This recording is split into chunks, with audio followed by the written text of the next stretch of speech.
Well, hi, and thanks for joining me in my shop. Hey, look what was delivered to my house today. A signal tracer, an RF AF signal tracer, which I've purchased off of eBay. Something I very seldom do. But one of the things I've been trying to do over the last year is kind of finish rounding out the equipment in my shop here. So I have all the things I need to do any kind of radio testing, and this is one of the last pieces. And honestly, here I am so many years after doing this, or I've been doing radio work for so many years, only getting one of these now, and that's because anytime anybody said to me signal tracer, what went off in my head was audio signal tracer. I frankly, it's kind of shocking to me now, I never realized that these would trace RF signals also through a radio. So wow, once I realized that opened my eyes. I've been keeping my eye open for one of these. So this is the one I purchased.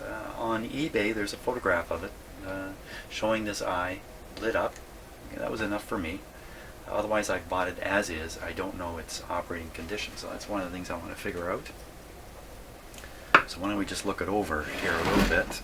This is where the speaker is, and this is pretty much a radio, pretty much a purpose-built radio for doing signal tracing. But in here is a TRF radio. So, and it has this rather fat-looking probe here. That's because inside here is a vacuum tube. So they brought the first amplification stage, I guess that's what's going on inside here, right up close to the probe. And I suppose that's for interference control. One problem with it is this wire is shot, but it's just a ground wire. It's nothing to change, easy to change. So let's take it out of the cabinet. Let's see what's up. Now I'm thinking I can put this guy to work right away. You see the radio just over here, which I've moved off to the side. That's a Crosley 43FB, I think it is. 43FB. And believe it or not, I can probably benefit from this instrument right on that radio right now. So kind of lucky it got delivered in time.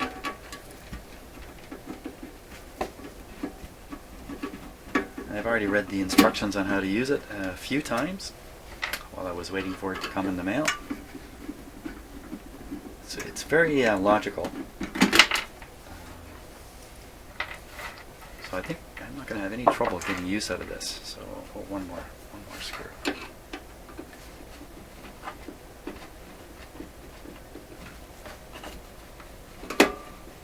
I'm curious about why they've got two black knobs and two red knobs. This is a band selector and this is an attenuator. They're not related. I wonder why they colored the knobs like that. Maybe those are replacement knobs. Maybe the knobs were missing. Just looking for any more screws that might be here.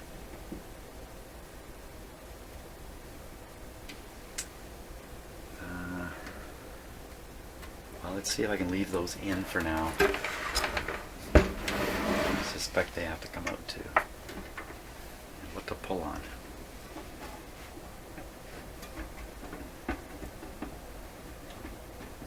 Okay, you know what? It's not going anywhere. So let's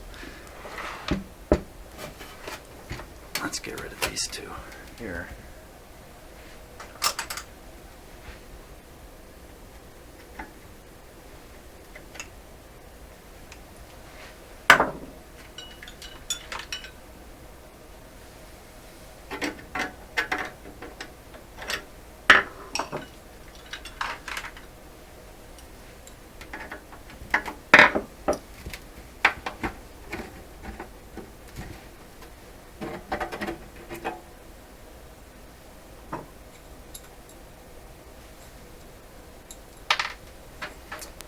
Now, it might be a little quieter in this video than in most of my videos because it's a little, it's later in the afternoon. I've discovered in doing these videos that I'm very talkative in the morning, but less so as the day goes on until if I should be in here in the evening and start doing a video, I hardly talk at all.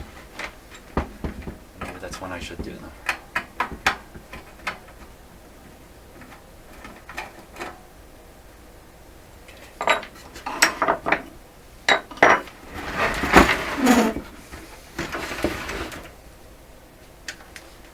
Definitely did it. Now I see the speaker's going to remain behind, so there could be a little catch with the speaker. There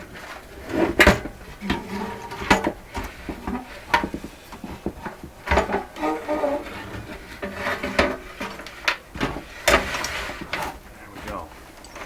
Very good.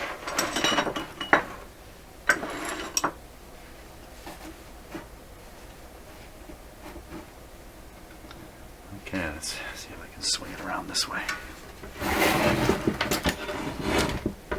Ooh, someone's been busy writing in here.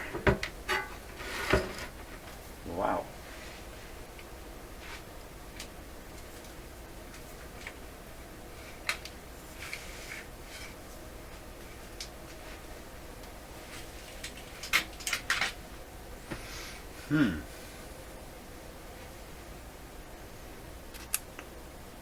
Okay, now without touching anything, what can I see already?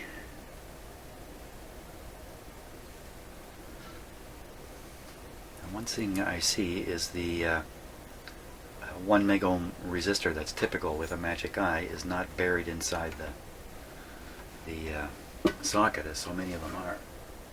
It's right out there, which is good.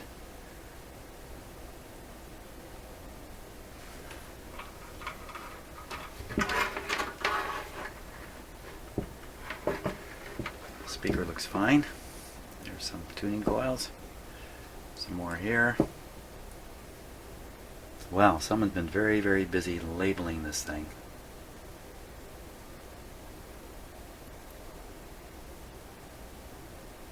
Man, that's a lot. That's a lot of labeling. Now that I really sit and look at it. Band A, band B.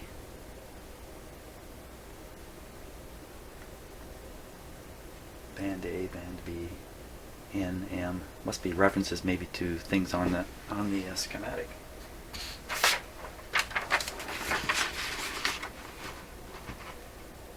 I won't study this too closely. I'm just taking a peek at it. So there are 2 trimmer capacitors. 2 trimmer capacitors. Here's the tuning capacitor with a gain for tuning, and trimmers.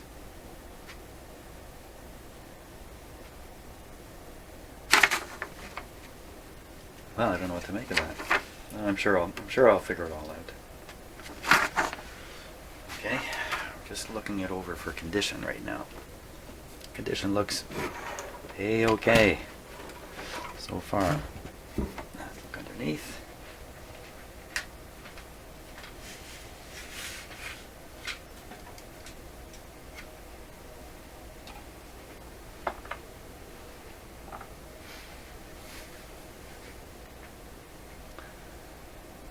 Okay, first, lots of resistors, not so many capacitors. Really clean, all kinds of labeling in there again.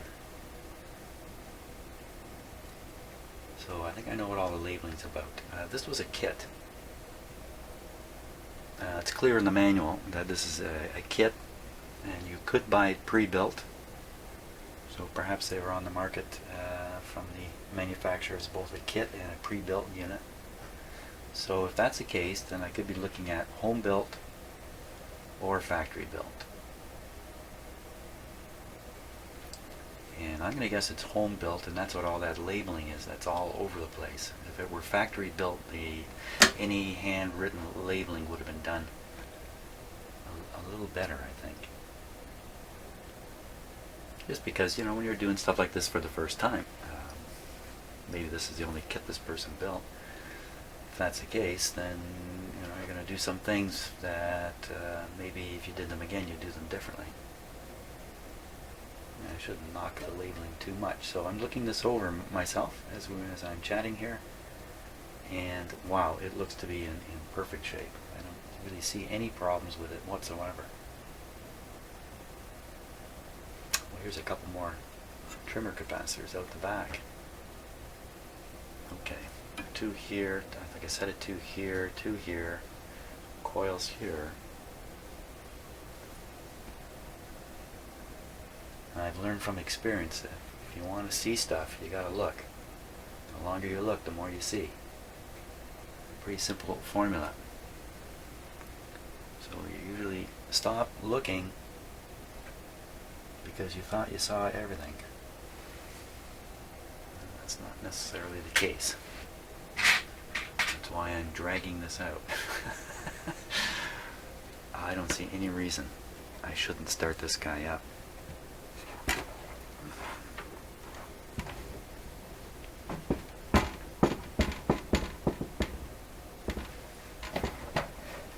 Makes it rocky. Oh, maybe I should change out this wire. I think I could start it up with that wire on there. It's just a ground wire. It's not critical. If I start this up, what am I going to do with it that I know it's working? What would I do with it? Well, it works like a radio, so I can actually receive radio signals with it. If I just attach the probe to an antenna or any long wire, or maybe even like that. If we turn all the sensitivity up. So I don't think I need to connect it to anything. There won't be much to see in the back here. Around to the front.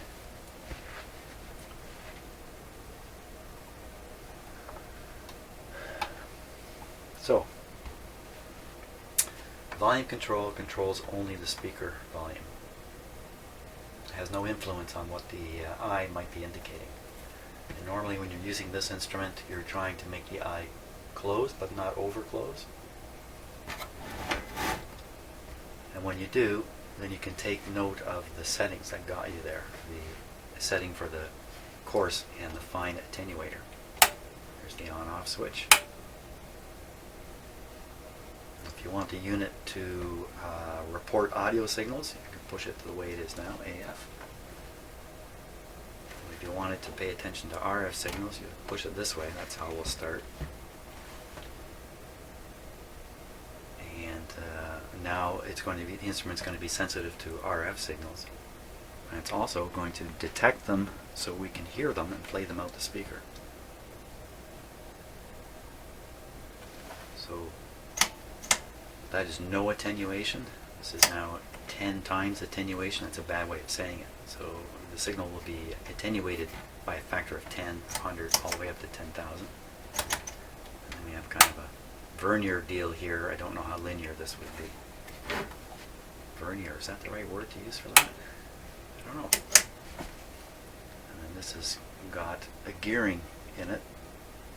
So you can actually... 2 bands, A and B. One band is basically the AM radio band. And the other band is a range that goes, that covers typically most radio IF frequencies. So it goes down as low as 170. 160 was the lowest IF I've ever seen. But anyway, 170. And all the way up to 500. Well, basically the bottom of the AM band. So really it goes from 170 all the way up to 1600 or so. 1450. No, doesn't quite make it to 1600. And it's just useful to have it on this band or the other band depending upon what part of the radio you're trying to listen to. The radio you're testing. That's my understanding of it. Okay, so start volume down, set to RF, attenuator midway, coarse one we'll leave right at 10. So that means that's another 1/10 attenuation, or 10 times attenuation, I guess. Band we want to be on the radio band, band B. Okay. Okie dokie. Let's plug them in here. Okay, I do have a dim bulb system here to protect things just in case there is a serious problem. But like I said, I saw a photograph of this with this light lit up. So I'm not too worried about anything going on, but just to be careful. This is now off. The knob is loose. Okay. And I'll apply power. Okay, it looks like a little under 125 volts. Switch on. Okay, you can see a significant drop there briefly, and that's the fairly heavy initial load with the cold tube filaments, capacitors needing charging, stuff like that. Oh, sound.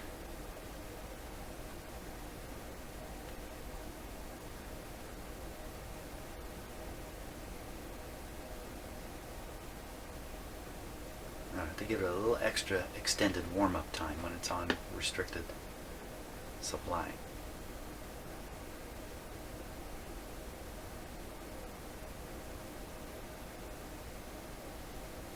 Okay, let's turn up the volume.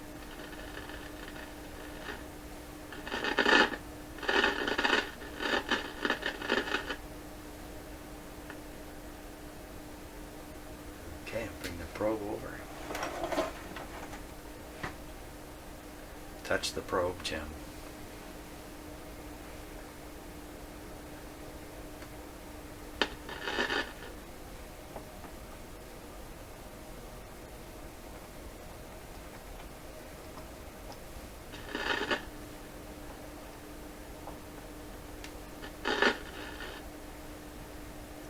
Could be dirty switches affecting this.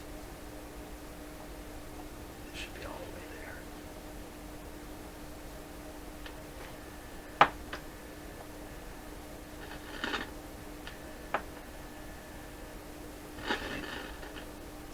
Right to 1 here. Oh, something a little microphonic. So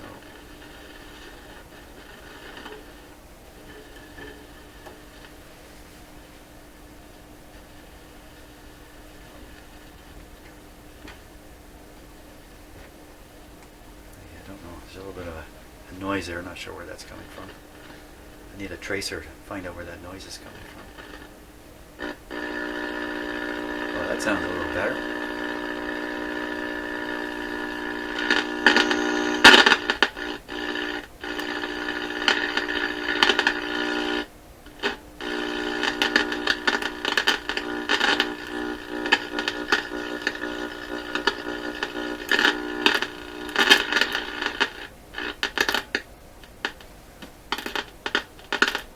What is that sound? Boy, you know what? I can hear a sound. I swear it's sparking in the back of this.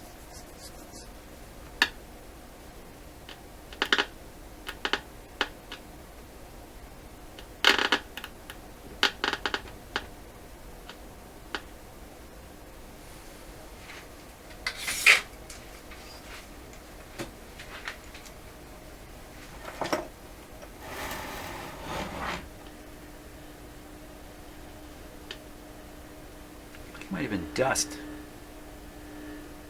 Okay, I think it might have been dust in the capacitor. Watch when I just about close it. I haven't quite closed it yet.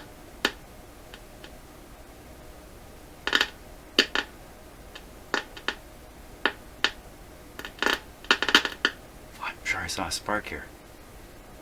Oh yeah, there's sparking in there.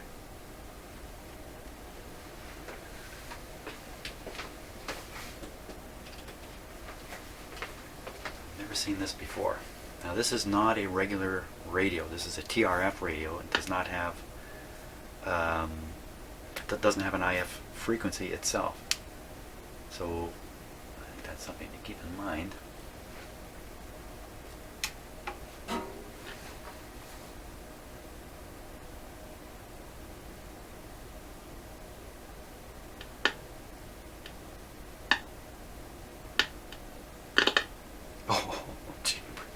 I gotta try to get this on camera. It's only gonna happen once more, because I'm sure it's dust. So these plates must have high voltage across them. Hey, thanks for warning me.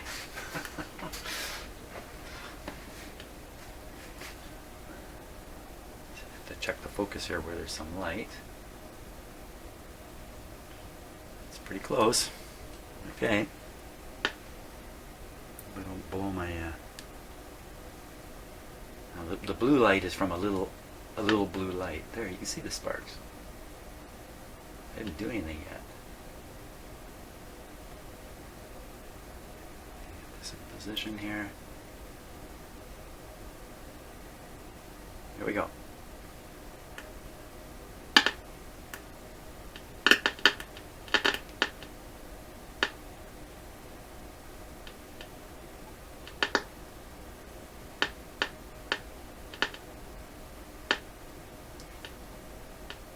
I don't think the plates are actually touching. I wouldn't do this if I thought the plates were rubbing,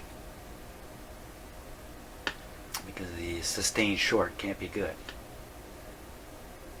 I can't wait to take a look at this schematic again.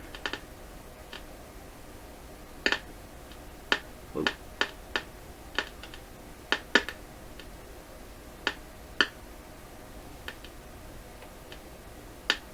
Okay, before I do blow this up, now we didn't hear any radio stuff.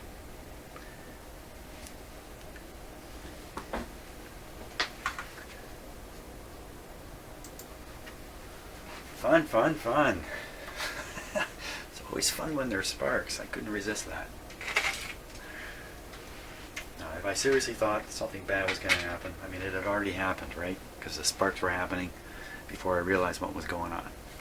Totally unexpected. Let's take a peek at the schematic here. So here's the tuning capacitor here. Oh yeah, look at that. Right to the plate. This one's the same thing. Right on the plate. It's actually between the plate and the screen. Wasn't there some kind of inductance needed for this thing to tune against?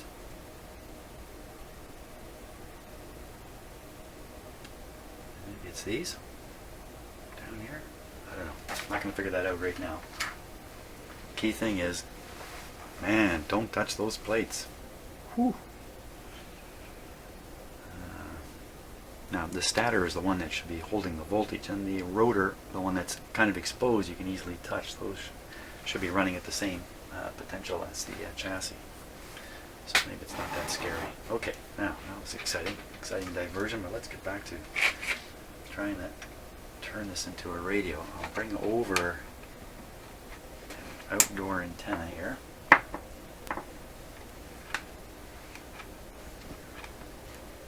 Just making sure it's still connected. Turn down the volume. Oh yeah.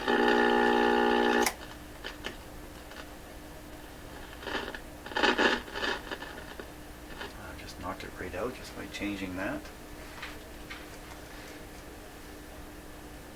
Shouldn't happen.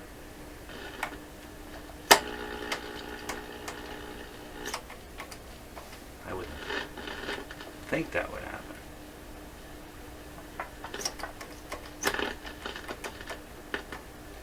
It's just a factor of 10.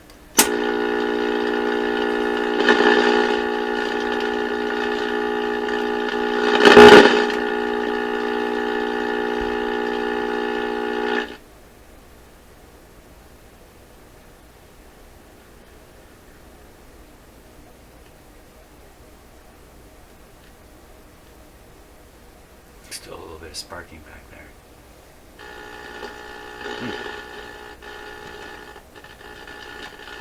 Watch this control.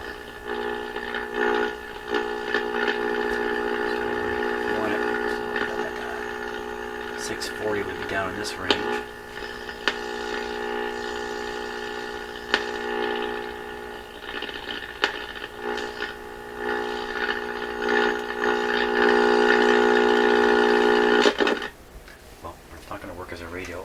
That easily. But wait, I'm not defeated yet. I'm just just take a second to get that guy going.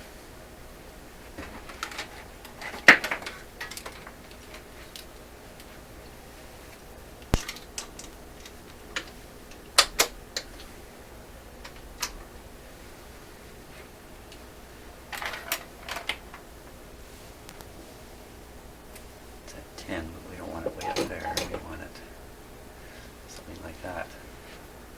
1,000,000. Okay, so that's what's coming out of the end of this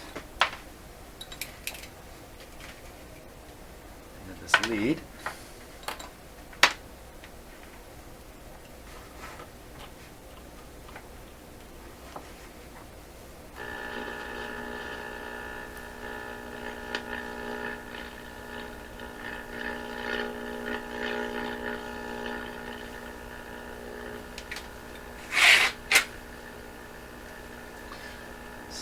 Where 1,000,000 is. Right there.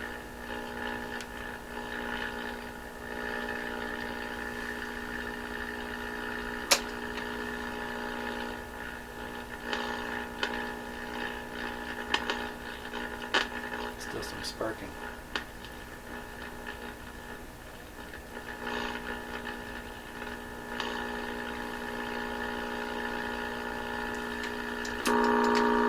Strong signal and blasting at it now. You know what? That sound, I think I know what I gotta do here. I gotta put the ground on here.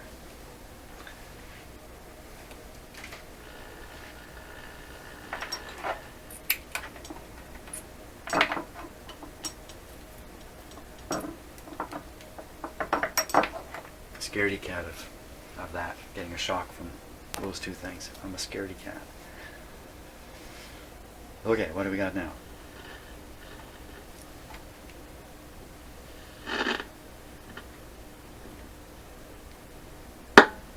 Ooh. It's just a big bad piece of dust.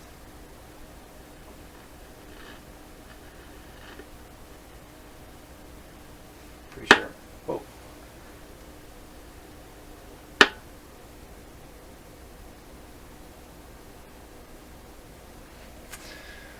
Okay, more power.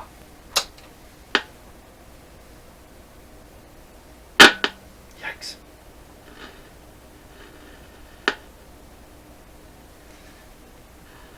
Oh.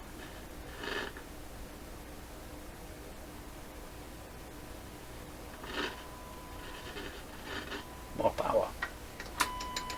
Bingo. Magic eye's a little dull. Let's take a look at it.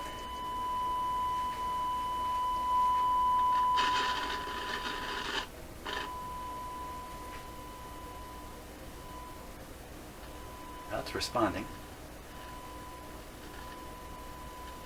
I can drop the volume. Oh, this the attenuators already.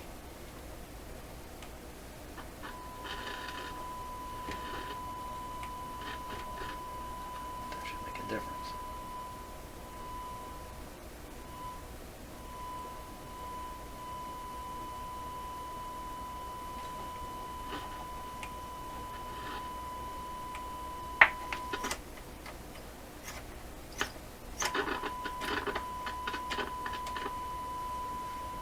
Okay, let me hit it with much more signal power here.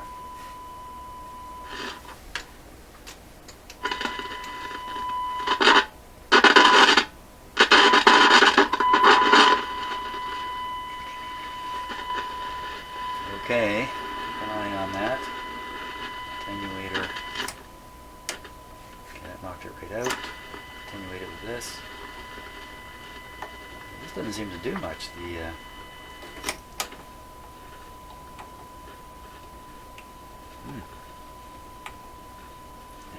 seems like this control is not effective, and that's very, very important.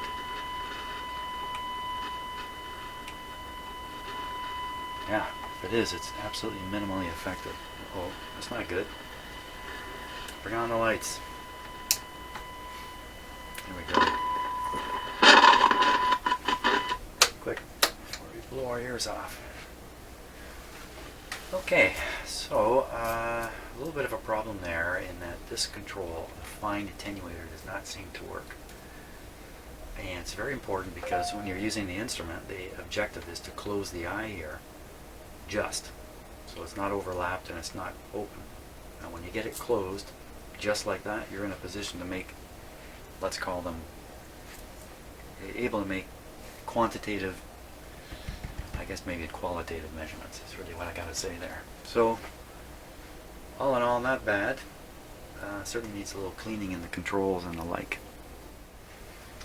Okay, so I can take care of a couple of these minor kind of problems here. So I just got a can of, can of Freezy spray. Just using it like pressurized air to blow out any bit of dust that might be left here in the capacitor.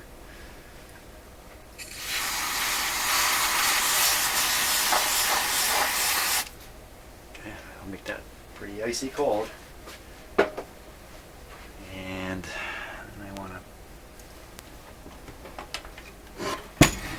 fix this. Now, typically I do this kind of stuff with the units running, but I'm not going to do that here. Just put a little dab will do ya in there.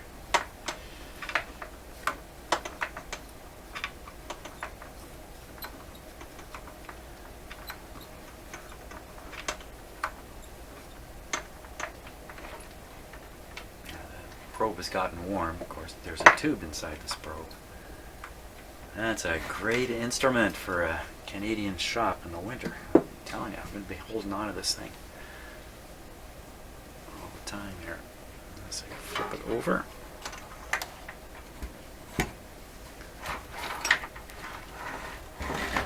Okay, put it like that.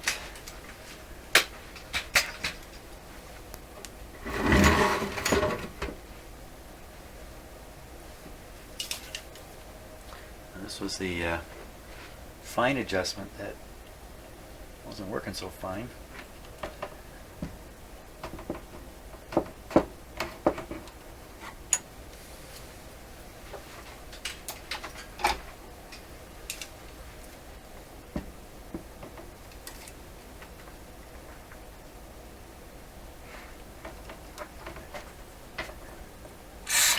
Oop. Okay, I got it. Pretty good dosing. Now, it could even be the control was too dirty to work. I have seen them that bad.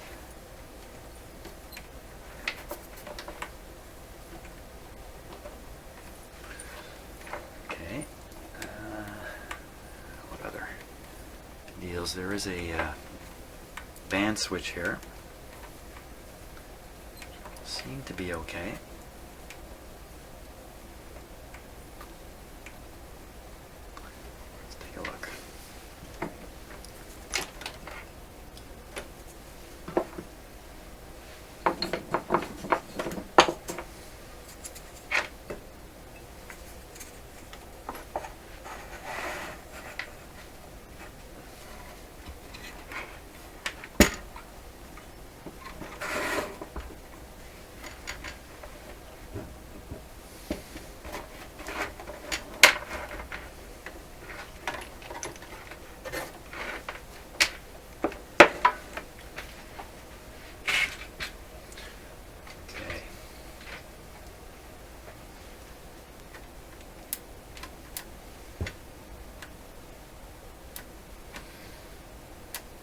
Feels pretty good, looks pretty good.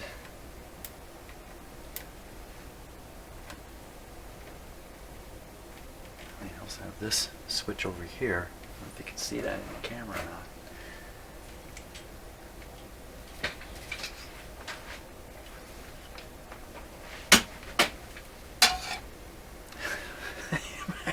Camera tripod banging into everything. It's kind of an odd looking switch here. It's all closed up. Again, I didn't really perceive that there was a problem with it. It did sound a little bit rough. Didn't sound, the way I determine that is I just grab the switch and make it move a little wee bit, and also work it all the way too. But a little wee bit usually tells the tale of just how wonky the switch is. So rather than put goop in here of any sort, I think I'm just going to leave them just as they are until they really complain. These switches are less than reliable too.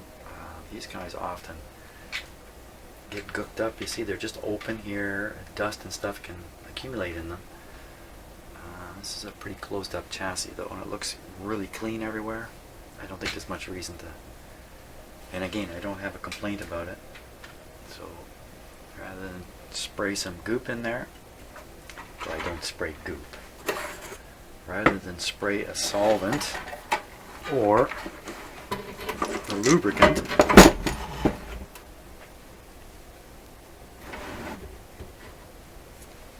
oh, I know what, we gotta open up this. Yeah, what's going on in this probe? Let's take a look here. Sorry about that. Just got a screw there.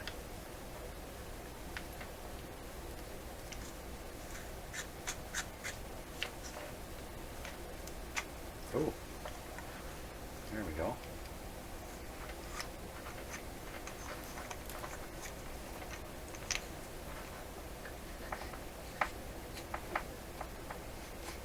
Ah, I smell. Whew. Ooh, that's it's got that sort of roasted plastic smell to it. Must be able to take this off. Looks like looks like I'd have to desolder this. The whole thing will come out. I think I got to do that because when I glanced at the schematic, this is the probe here inside this box. And look at, there's 1, 2, 3, 4 resistors, 2 capacitors, and this tube, which is going to be warm when it's operating. So, boy, if there's some bad capacitor somewhere, it's going to be those 2 guys. So, okay, it's no big deal to desolder that. I think that's all that's holding it in there. I can see the tube in there. Vacuum tube. Tube in a tube. It's a tube in a tube. It's a tube in a tube in a tube. Yeah, wow.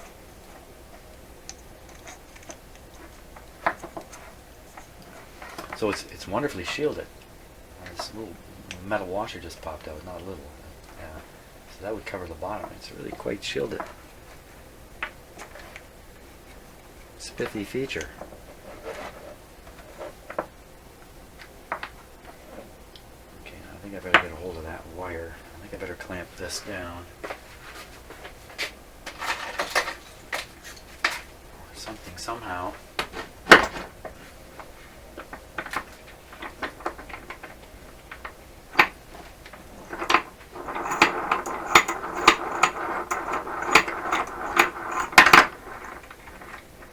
Is it going to make it? Is it going to make it? Yes. Turn like that.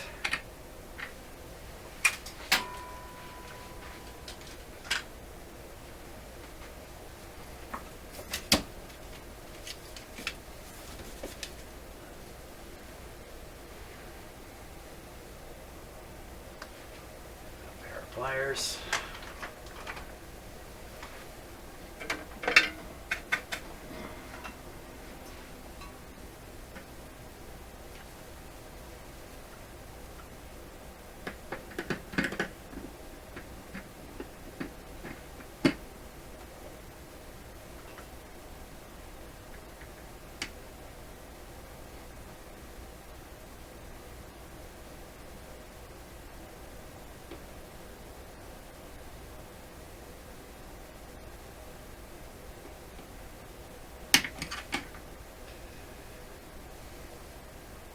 When the solder melts, it becomes liquid, and the soldering iron will go sliding. If you do a lot of soldering, you know that happens all the time. It's getting there. It's getting there. Is it done? Is it out? Come on, is it out? Oh, slipped. Also, this is a large metal thing, so it's tricky to heat it up. I got it. Because the heat is shooting up the tube here.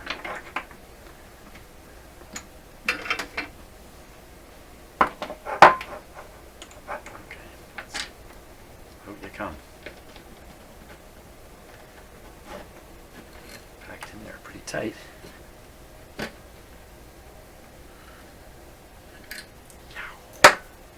Look at that.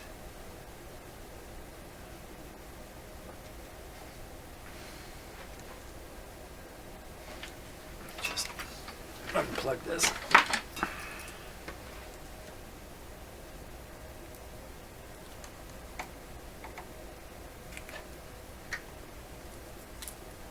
Here we are.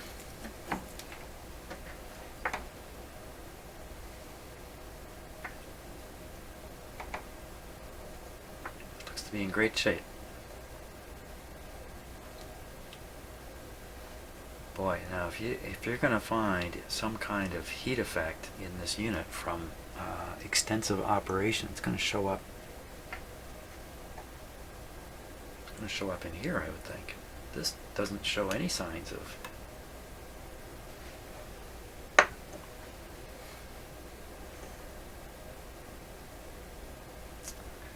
You know what I'm thinking here as I look at this. This unit has not been used very much. Maybe the smell I'm smelling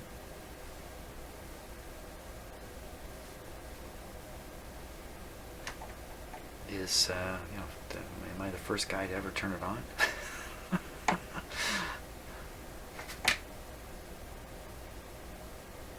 Well, I'm not anxious to jump in there and start fooling around with this. These are a reliable type of capacitor. It's not quite what I was expecting. Now that I see it, of course, it makes sense to put in something like this because of the tiny, tiny size.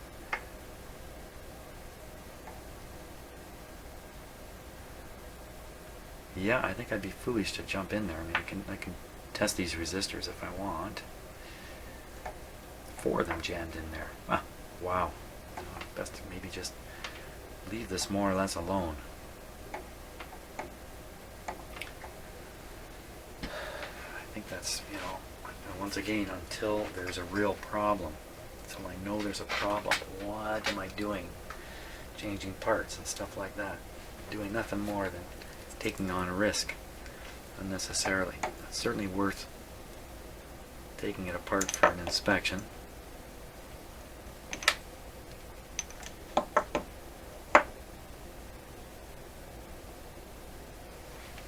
What happened to the oh, for crying out loud. I'm sitting here freaking myself out thinking, wasn't there a tube? There's a tube for this. Isn't there a tube? There's a tube and a tube and a tube. Forgot it was here. Are there any changes I want to make? Anything? You know what? I took some tape off. The tape was not in good shape anyway. Let's see what I can get for that.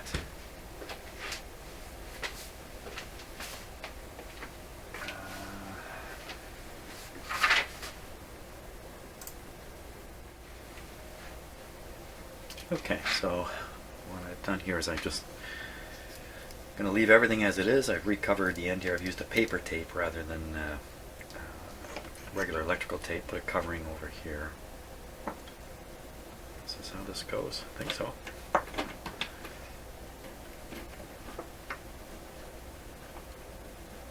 you go.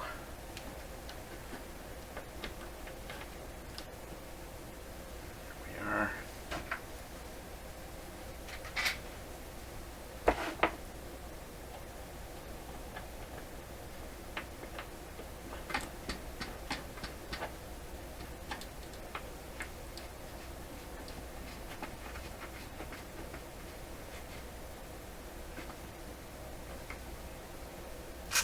Good. We just have to solder the back part here again.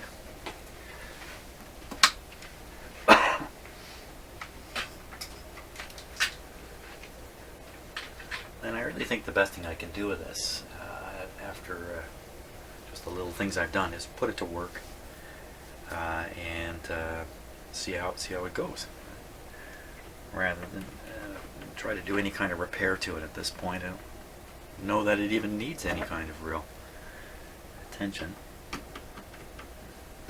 Not for sure. Okay.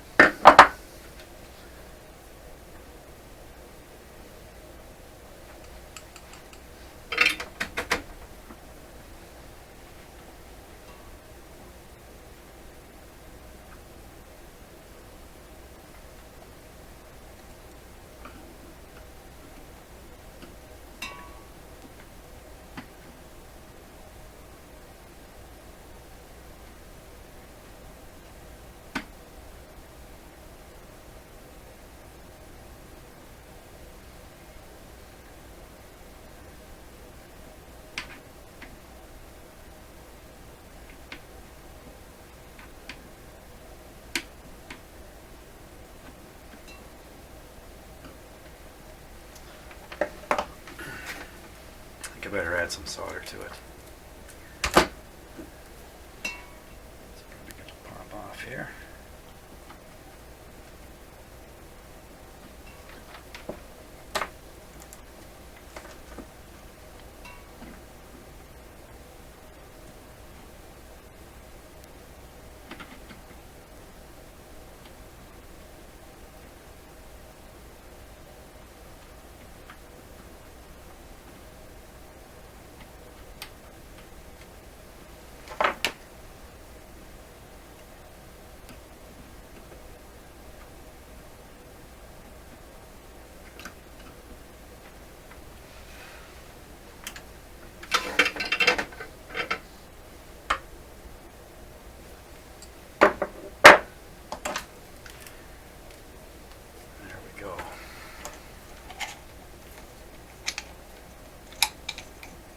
If I study the manual for this more closely, I think I'm going to maybe pick up some hints on how to check it directly for its operation. Since it's a kit, it has extensive instructions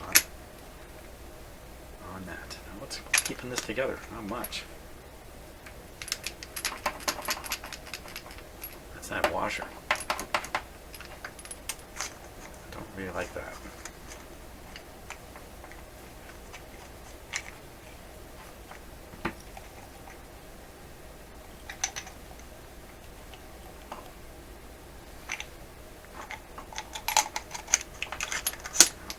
Do about it.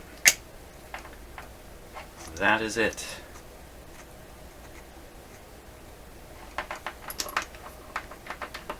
Good. It's all ready for use. Okay, almost forgot to change the ground wire. So I'm going to try to reuse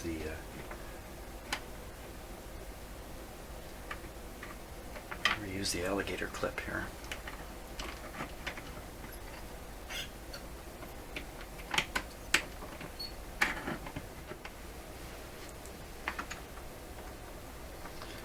Try it again here.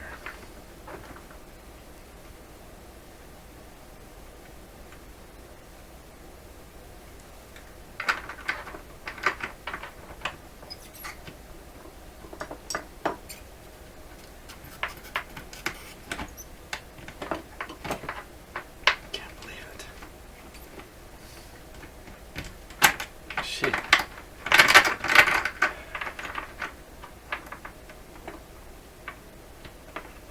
Get in there and cut the wire if I could, but I can't get at it. It's got to come off by being desoldered. There it goes. Hey, how do you like that? There we go. Hey, see? Just talk to it a bit. Now, that's a black wire. I'm going to use this red one, even though red's really not quite the right color.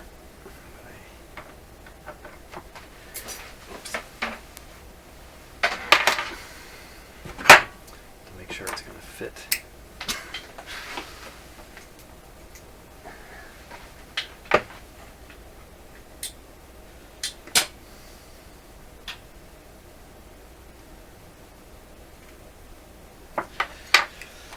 Nice piece of wire, but it's not going to work for me here.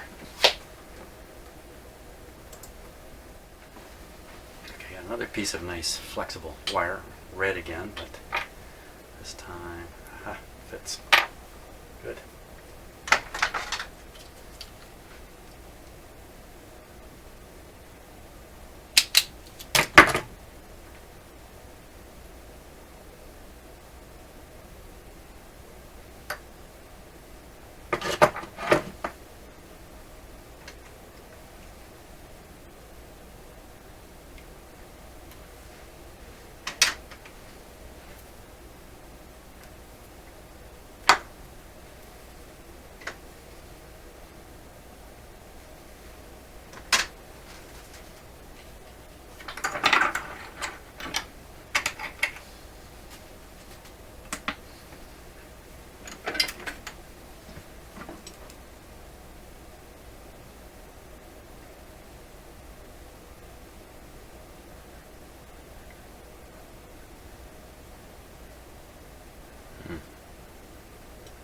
Not going to take solder.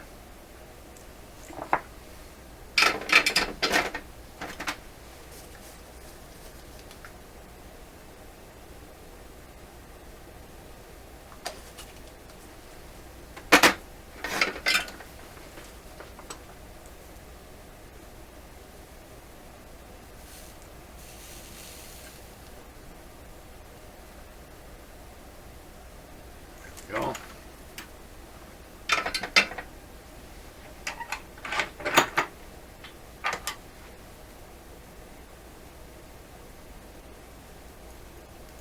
Go through. There we are.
There we go. That's one end done. Now, the other end.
Rubber on this flexible wire is a real stinker when it gets too hot.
didn't even talk to at that time.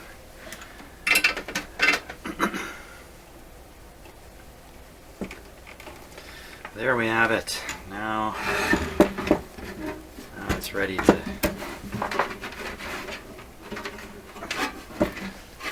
add to my confusion in here while I'm working.